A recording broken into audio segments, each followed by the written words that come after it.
আপনারা দেখছেন news now, খবরের নতুন ভাষা। Tripura child right protection commission ने बाल विवाह रोकने के लिए लोगों में जागरूकता बढ़ाने की पहल की है। मंगलवार को एक छोटे प्रोग्राम के जरिए चाइल्ड मैरिज फ्री इंडिया नाम का एक खास जागरूकता कैंपेन ऑफिशियली शुरू किया गया। कमीशन ने बताया है कि यह प्रोग्राम वेस्ट त्रिपुरा डिस्ट्रिक्ट के अलग अलग इलाकों में चलाए जाएंगे। त्रिपुरा वुमेन्स कमीशन की चेयरपर्सन झुमा देबरमा प्रोग्राम में स्पेशल गेस्ट के तौर पर मौजूद थी। Tripura child right protection commission की चेयरमैन जयंती देबरमा के साथ कमीशन के दूसरे मेंबर और ऑफिसर भी प्रोग्राम में मौजूद रहे। प्रोग्राम की शुरुआत में एक स्पेशल कैंपेन व्हीकल को हरी झंडी दिखाकर रवाना किया गया। इवेंट में मौजूद स्पीकर ने कहा कि बाल विवाह को रोकने के लिए सिर्फ एडमिनिस्ट्रेटिव उपाय काफी नहीं है, बल्कि समाज के हर लेवल से एक्टिव भागीदारी की जरूरत है।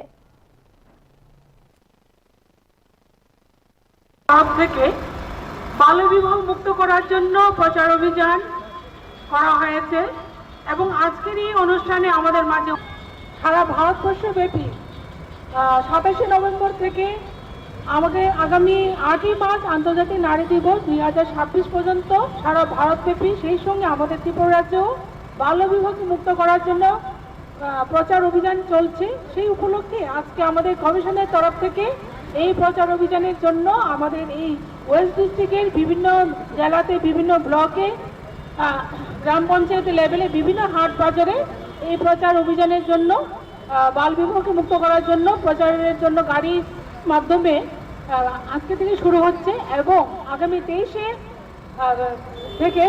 মার্চ থেকে এবং 23শে ফেব্রুয়ারি থেকে বিভিন্ন জায়গাতে পথনাটক প্রদর্শিত হবে। শিশুদের অধিকার এবং বাল্যবিবাহ বিষয়ক বিভিন্ন পথনাটিকা প্রদর্শিত হবে।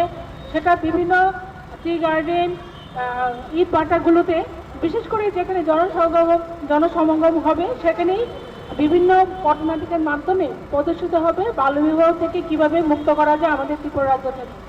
সেই উপলক্ষে আমাদের মাননীয় প্রধানমন্ত্রী থেকে আরম্ভ করে আমাদের ত্রিপুরা রাজ্যের মাননীয় মুখ্যমন্ত্রী এবং আমাদের সোশ্যাল ওয়েলফেয়ার ডিপার্টমেন্টের মাননীয় মিনিস্টার শ্রী টিঙ্কুরাই মহোদয়ের নেতৃত্বে আমরা প্রতিটা জেলাতে, প্রতিটা জায়গায়, ব্লক স্তরেই হোক, পঞ্চায়েত লেভেলে হোক, বিভিন্ন জায়গাতে প্রচার অভিযান করে যাচ্ছি যাতে আমাদের ত্রিপুরা রাজ্য থেকে অচিরেই বাল্যবিবাহকে মুক্ত করা যায়।